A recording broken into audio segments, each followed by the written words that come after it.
একটু আগেই শেখ আব্দুল্লাহ আব্দুর রাজ্জাক তো প্রচলিত গণতন্ত্রের কিছু গোমর ফাঁস করলেন, তাহলে সেই চিন্তায় তো আবার সবাই দৌড়াইতেছি, লাভ কি হইল? পরিশেষে আমার ওই চাচাদিকে আবার ধন্যবাদ জানাই যে সে নিজের ইউসিরুনা আলা আনফুসিহিম ওয়ালাউ কানা বিহিম খাসাসা। আমাদের ছেলে মাশাআল্লাহ বেয়াদব নয়, আলহামদুলিল্লাহ। আল্লাহ পাক তাকে আদবে, আখলাকে, ইমানে, আমলে বারাকা দান করুন। চাচার কাছে আমরা অনুরোধ করব যে আর চাচারা যেন সমালোচনা করার সুযোগ না পায়, সেদিকে খেয়াল রাখতে হবে। প্রয়োজনে কোথায় যেতে হলে চাচাকে বলে যেতে হবে, চাচা আমাকে ডাকছে, একটু যাচ্ছি, আপনার কোনো পরামর্শ থাকলে দেন, একটু বললে আর বাকি সেখানে কিছু বলার থাকে না। আল্লাহ পাক নেক্সট জেনারেশনের মুখ উজ্জ্বল করার জন্য এই তরুণ উদীয়মান দায়ীদেরকে আল্লাহ পাক এই ইহকাল পরকাল মঙ্গলময় করুন এবং তাদেরকে সঠিক সিদ্ধান্ত সঠিক সময় নেওয়ার তৌফিক দান করুন। বড় বড় শাইখগণ এখানে আমন্ত্রিত, তাদেরকে বসিয়ে রেখে দীর্ঘ সময় আলোচনা করা আদবের খেলাফ। তো আমি সংক্ষিপ্ত দুটি কথা বলে আমার বক্তব্য শেষ করে দেব ইনশাআল্লাহ। প্রথমত, যেটি আমি সব জায়গাতেই বলি, আপাতত এখন বলতেছি সব জায়গায়, সেটিই বলি, সেটি হচ্ছে যেহেতু বাংলাদেশের একটি পট পরিবর্তনের মধ্যে দিয়ে যাচ্ছে, মানুষের মধ্যে আলোচনা, বিশেষ করে আহলে হাদিস এবং সালাফি সমাজে বিভিন্ন আলোচনা চলমান। সে আলোচনাগুলোর মধ্যে থেকে আমাদেরকে যে শিক্ষাটা নিতে হবে,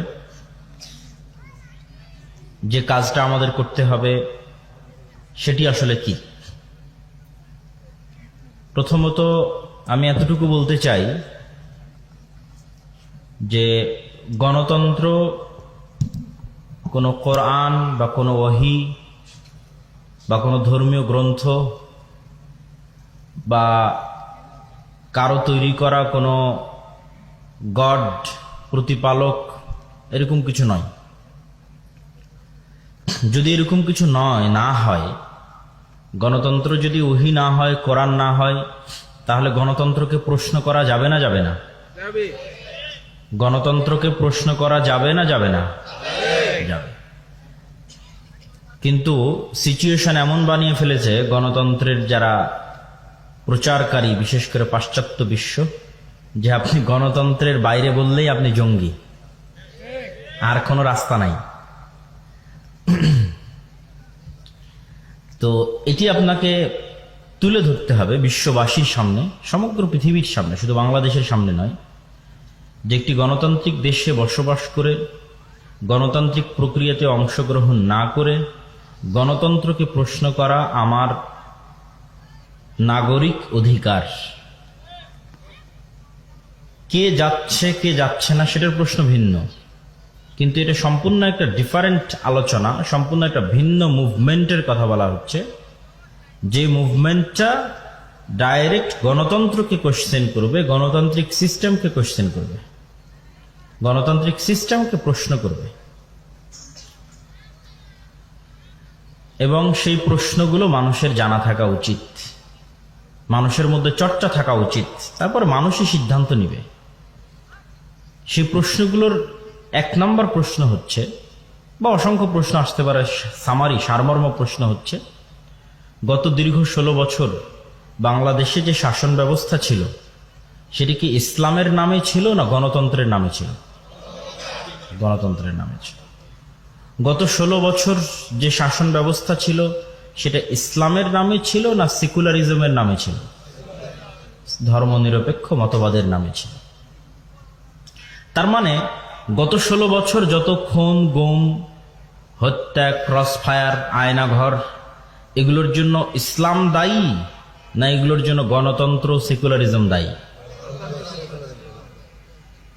কিন্তু যারা এই সিস্টেমটা টিকিয়ে রাখতে চায়, তারা জানে যে যখন সিস্টেম অকেজ হয়, যেহেতু এগুলো অকেজ অচল সিস্টেম, তারাও জানে, তখন নির্দিষ্ট ব্যক্তির প্রতি রাগ উঠিয়ে দেওয়া হয় জনগণের। সবার ক্ষোভ তখন সিস্টেমে নয়, ওই ব্যক্তির উপর। তারপরে তারাই আবার বাধ্য করে ওই ব্যক্তিকে পদত্যাগ করতে, সকল দেশে, পৃথিবীর সব দেশে, শুধু এক দেশে না। যখন ওই ব্যক্তির উপর মানুষের রাগ ওঠে আর ওই ব্যক্তি পদত্যাগ করে, তখন মানুষের রাগ ঠান্ডা হয়ে যায়। মানুষের রাগ যখন ঠান্ডা হয়ে যায় তখন সিস্টেম টিকে যায়। মানে যেই জগদ্দল পাথর যে সিস্টেমটা ছিল, এই সিস্টেমটা এখনো টিকে আছে না নাই? টিকে আছে। অথচ মানুষের এটি বোঝা উচিত ছিল যে এই সমস্ত হত্যাকাণ্ড, জুলুম, নির্যাতন ব্যক্তির মাধ্যমে হয় না, সিস্টেমের মাধ্যমে হয়। তো এই জন্য আরো প্রশ্ন রাখতে হবে কি,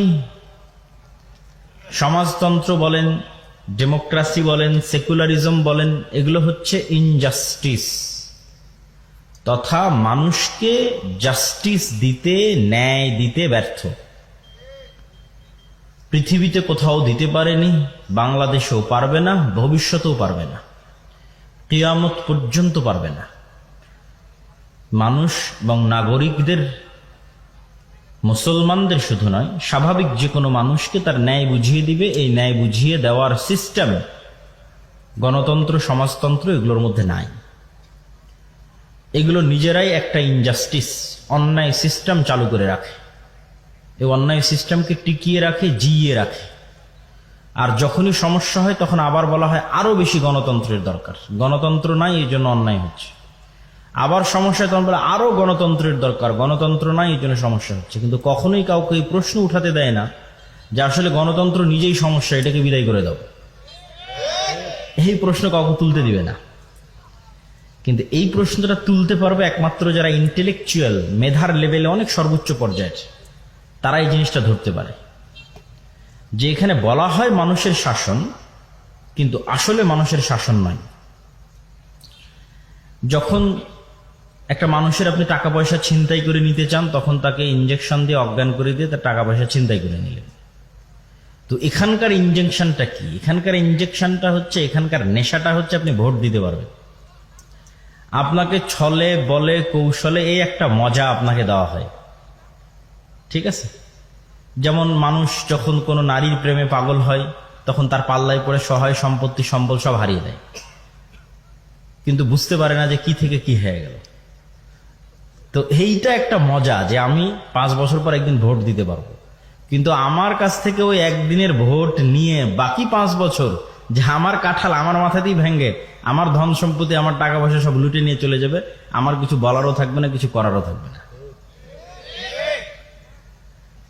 তো এই চালাকিটা একমাত্র যারা ইন্টেলেকচুয়াল লেভেলে হাই পর্যায়ে থাকে তারা ধরতে পারে। আর একটা ভোট বিক্রি করা বাঙালির কাছে কিছুই নয়। যেহেতু আমি আপনাদের রূপগঞ্জে থাকি সেহেতু জানি, গত নির্বাচনের সময় ছিলাম, তখনও দেখেছি। আর মুসলমানদের সবচেয়ে বড় সমস্যা যেটা আমি বলি যে কেন আল্লাহ মুসলমানদের রাষ্ট্র ক্ষমতায় দিচ্ছে না, রাষ্ট্র ক্ষমতা পাওয়ার যোগ্য হতে হলে তো আল্লাহ রাষ্ট্র ক্ষমতায় দিবে। কেন? রাষ্ট্রে ইসলাম মানে তার নিজস্ব ব্র্যান্ডিং আছে। রাষ্ট্রে ইসলামের ব্র্যান্ডিং হচ্ছে ন্যায় বিচার। ঈসা আলাইহিস সালামের ক্ষেত্রে বলা হয়েছে উনি পৃথিবীতে নেমে আসবে, নেমে এসে সমগ্র পৃথিবীতে ন্যায় বিচার প্রতিষ্ঠা করবে, এটা ব্র্যান্ডিং। এই জন্য পৃথিবীতে আসা সকল নবী রাসূল সবাই সত্যবাদী এবং ন্যায়পরায়ণ ছিলেন। আল্লাহ নিজে ন্যায়পরায়ণ, তিনি ন্যায়ের সাথে পৃথিবী পরিচালনা করেন, ন্যায়ের সাথে বিচার করেন। আল্লাহ হচ্ছে সকল ক্ষমতার মালিক। আল্লাহ যদি তার দয়ায় কাউকে ক্ষমতায় দেয় তো তাকেই দিবে যে ন্যায় প্রতিষ্ঠা করতে পারবে। এটা আল্লাহর রাষ্ট্র ক্ষমতার ব্র্যান্ডিং, ইসলামের রাষ্ট্র ক্ষমতার ব্র্যান্ডিং। কিন্তু আপনি মসজিদে যান, মাদ্রাসায় যান, ইসলামী দলে যান, ইসলামী সংগঠনে যান, বাহ্যিক যে রিচুয়ালস, আনুষ্ঠানিকতা, সালাত, সিয়াম, হজ, যাকাত, এগুলো সবই আছে। কোথায় মুসলমানেরা দুর্বল? ন্যায় প্রতিষ্ঠায়, সত্যবাদিতাই দুর্বল।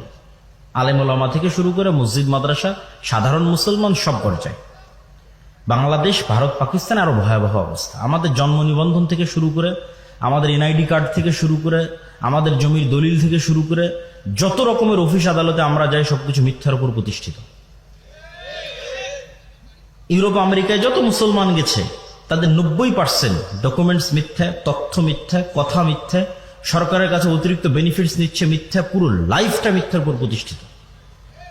তাহলে সেই মুসলমান কিভাবে রাষ্ট্র ক্ষমতার দায়িত্ব নেবে? এই অঞ্চলের মানুষ তো আরো এই দিক থেকে আরো এক ধাপ এগিয়ে, কিভাবে বোনের সম্পত্তি নিয়ে নেওয়া যায়, কিভাবে বাপের থেকে সম্পত্তি লিখে নেওয়া যায়, কিভাবে বোনকে লাওয়ারিস করা যায়, দূরের সম্পত্তি দেওয়া যায়, কম দামি দেওয়া যায়, বিলে দেওয়া যায়। মানে প্রত্যেকটা মানুষ ইনজাস্টিসের সাথে, অন্যায়ের সাথে জড়িত। এই মানুষগুলোকে যদি রাষ্ট্র ক্ষমতায় বসান, এরা তো গত 16 বছর যা দুর্নীতি হয়েছে তার চেয়ে বড় দুর্নীতিবাজ হবে। তাহলে কিভাবে মুসলমানরা কল্পনা করবে যে আল্লাহ তাকে রাষ্ট্র ক্ষমতা দিবে? সে তো যোগ্য হতে পারে না। এটা সাধারণ জনগণের কথা। আপনি মসজিদ, মাদ্রাসা, ইসলামী দল, ইসলামী সংগঠনে যান, একই অবস্থা। যে সবচেয়ে বেশি চামচামি করতেছে দলের আমির তাকেই পদ দিয়েছে, আর যে সবচেয়ে বেশি পরিশ্রম করে কাজ করেছে ওকে বের করে দিয়েছে। তাহলে সে তার নিজের দলে জাস্টিস প্রতিষ্ঠায় ব্যর্থ। সুতরাং এটা ইম্পসিবল যে আল্লাহ তাকে যোগ্য মনে করবে যে সে রাষ্ট্রনায়ক হবে। এটা অসম্ভব।